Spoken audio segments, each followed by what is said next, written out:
एगो नया अंतरपाठ बा। अब बिल्कुल ठीक कहनी कि लेखक के व्यक्तिगत छाप बा। नैतिक हर तरह के प्रतिबद्धता तोड़ला की कोशिश साहित्य में होला। बिल्कुल ठीक कहनी। ये भी उचित हवे कि वास्तविक संसार और कल्पनात्मक संसार के सम्मिश्रण से ही साहित्य के सृजन संभव है। बहुत बहुत धन्यवाद आपके। विशेष तौर से कविता के भोजपुरी में लिखला के प्रयत्न हमारा तो यह लक्ष्य बा। अब भोजपुरी मैथिली एकेडमी जब से बनल बा, हमनी के तो ये खोजत तनिया कह दें कि एगो सृजनात्मक रूप सामने आवे कि हमनी के दिल्ली में यह रूप में समर्थ बानी जाए। बहुत बहुत धन्यवाद आपके। अब हम यूनिवार्ता में काम करे वाली पत्रकार आ लेखिका चिंतक आशा मिश्रा उपाध्याय जी से निहोरा करब कि अपन बात साहित्य काहे लिखल जाओ पर करी आ यहाँ विराजी ताकि कैमरा बिल्कुल आपके देख सके। आओ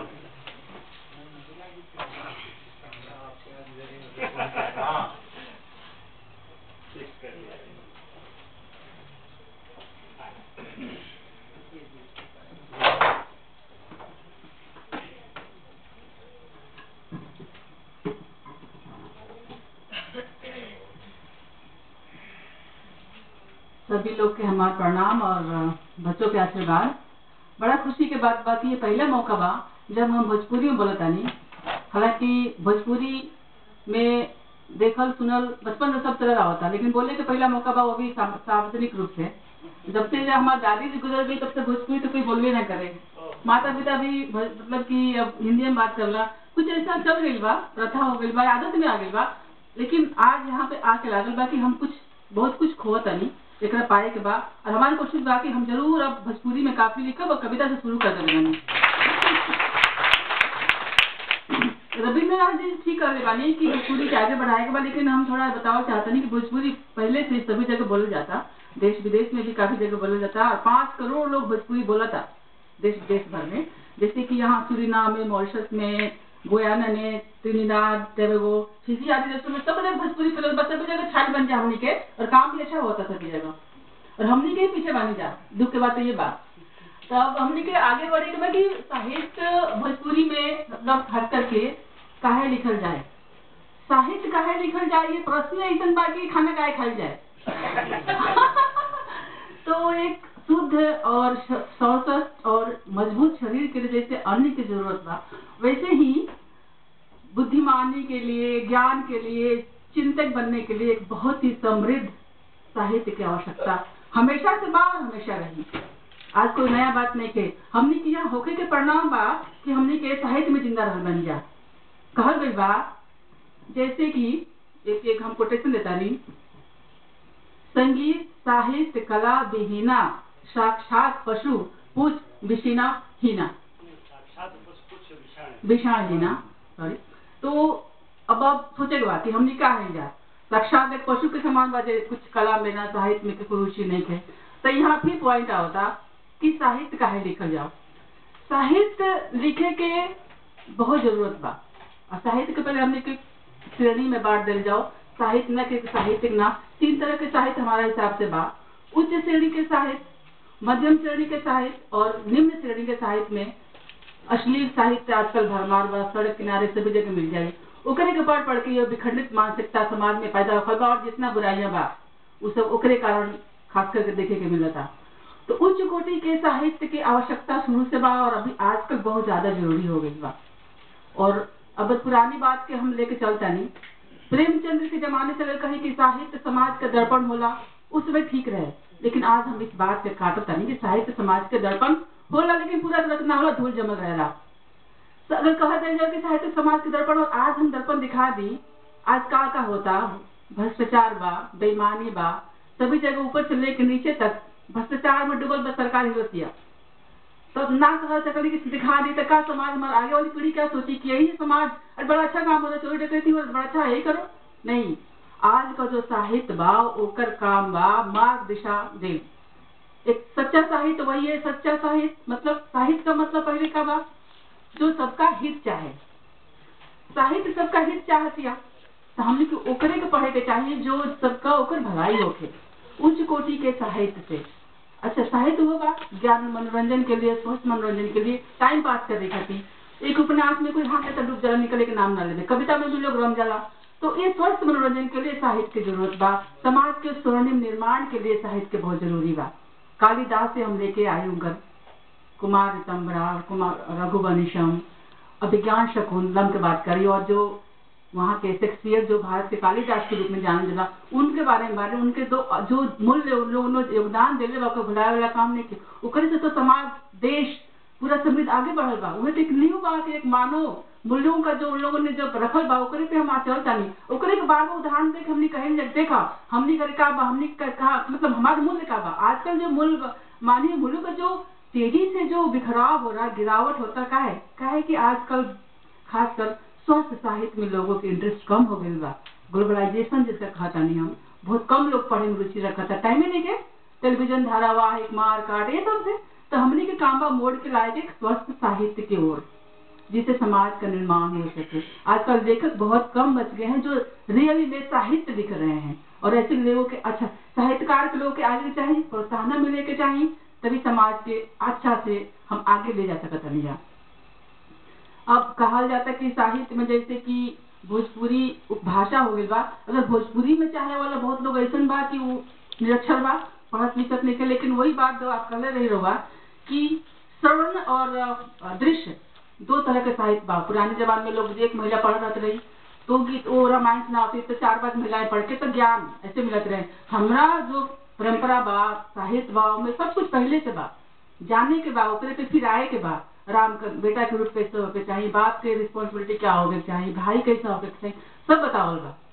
लेकिन आज हम लोग बिखराव पे आगे बन जाता है कि स्वस्थ साहित्य लोग बहुत कम पढ़ता, और आजकल जो बिखराव है, अगर हम अश्लील साहित्य को जो देखे, उस पर जो लोग टूट रहे हैं बच्चे, खासकर नई पीढ़ी, ओकरा के देखे के बाद ओकरा के हमारा बंद करे के पड़ी। ऐसे नेशन पब्लिशर जो करता ओकरा पे समाज हम लोग का आगे, सरकार कुछ ना कर सकेला, हम लोग का आगे पड़ी। और दूसरा बात हम ये कहता नहीं कि जो मानवीय मूल्यों का हमारे यहाँ जो है कि साहित्य में ही बात करते हैं, तो गुरु गोविंद दोनों खड़ा गुरु गोविंद दोनों खड़े काके लागू पाओ, बलिहारी गुरु आपको गोविंद दियो मिला है। तो ये तुलना ये है, और माता पिता को भगवान मानते हैं, गुरु को भगवान मानते हैं, स्त्री को बोलते हैं नारस्य पूजयन्ते रमन्ते तत्र देवता। तो आज सब कुछ बदल चुका है। एक 8वीं क्लास के लड़का बा, वो अपना शिक्षक का मारता, हाथ उठावता। महिला के का बा, आज कई टुकड़ों में काट दिया जाता, फेंक दिया जाता स्टेशन में, काका नहीं खे होकर माता पिता को जबरदस्ती वृद्धाश्रम में भेज दिया जाता। सब गिरावट आ गई बा सब समाज में। वही अब जो साहित्य के काम बा इतनी जरूरी बा लेकर, अब साहित्य की ये काम बा, ज्ञानवान लोग जो लिखता साहित्य, उन चीजों के लाते हुए एक सही दिशा दे कि ये है नहीं, हम ये हैं, एकरा तो चले के चाहिए हमनी के। साहित्य इसलिए बहुत जरूरी बा।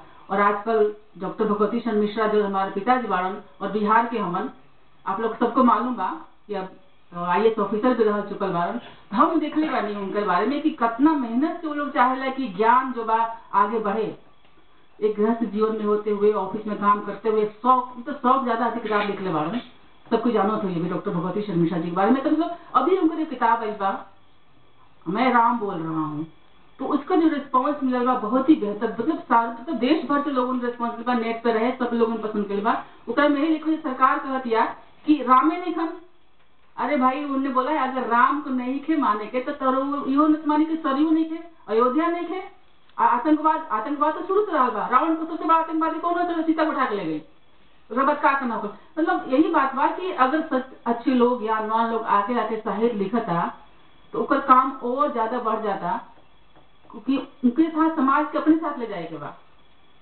और ऐसा काम बहुत लगातार होता पड़े। थोड़ा सा और दुख के बात बा कि विदेश में तो बहुत लोग साहित्य के जितना स्थान बोलते हैं इंडिया में नहीं थे, लेकिन सम्मान बा, आदर बा, लेकिन वो सुविधा जो विदेशों में मिला था फ्री में सरकार देती है, उनका के रहे के खाए के बहुत आदर बा, उनके नाम उनका स्मारक बन जाता, गली चौराहा उंगली सबका नाम पड़ता। लेकिन भारत में ये सब देखा जाता है कि साहित्य इतना मेहनत से काम कर रहे हैं, सर्च करता है, लेकिन उतना उनके सुविधा नहीं मिलत। तो सरकार के सामने ये भी पक्ष उठाए के चाहिए, खास करके हमारे वरिष्ठ लोगों को, कि साहित्यकार जो लोगों को उनका समाज में स्थान और सम्मान मिलने के साथ साथ बढ़िया उनके सारी सुविधाएं मिलनी चाहिए। क्योंकि हमारे जो साहित्यकार बहुत से हुए जो गरीबी में शुरू से तंगहाल जीवन जीते आए हैं, बहुत से ऐसे भी साहित्यकारों हैं जो गरीबी में ही उन्हें दम तोड़ दिया है।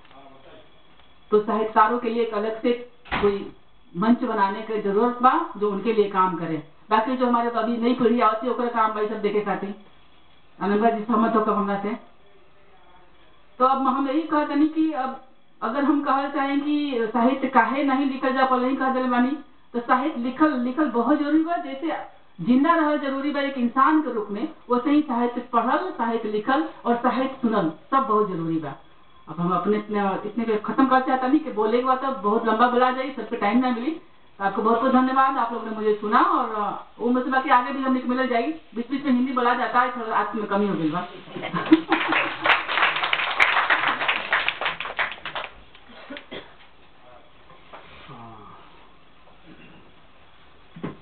धन्यवाद आशा कृष्णा उपाध्याय जी। बिल्कुल ठीक बात कहनी है कि जैसे जिंदा रहे खातिर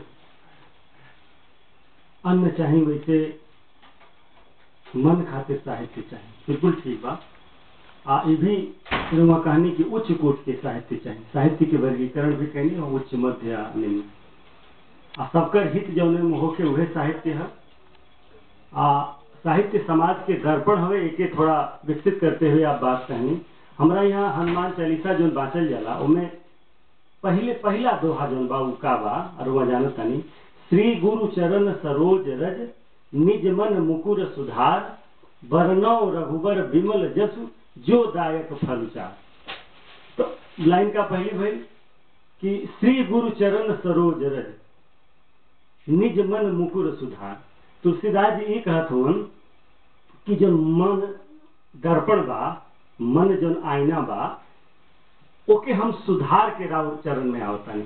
यानी ऊपर धूल तो पहले ही से जमल बा, तो ई जो धूल जमला के जो मन पर धूल बा, समाज के मन पे धूल बा, व्यक्ति के मन पर धूल बा, ये बहुत एगो विशेष बात बा जो तुलसीदास 600 साल पहले कहता ने। जो आशा कहली है कि ओके पूछ के हमनी के देखे के चाहे कि साहित्य कितना समाज के दर्पण बा।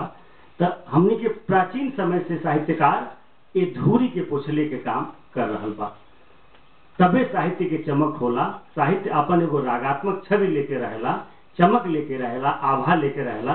वो आभा तबे है जब वो धुरिया के पोछ देला। तो ये काम हमनी के, लेकिन साहित्य मात्र सुधारे ना करेला, वो तरंगता के सृष्टि भी करेला। तो आप सबके बहुत बहुत धन्यवाद आशा जी के। अब हम निहोरा करब रंजना जी से कि अपन बात प्रस्तुत करी, साहित्य काहे लिखल जाओ। यहाँ कृपया विराजी ताकि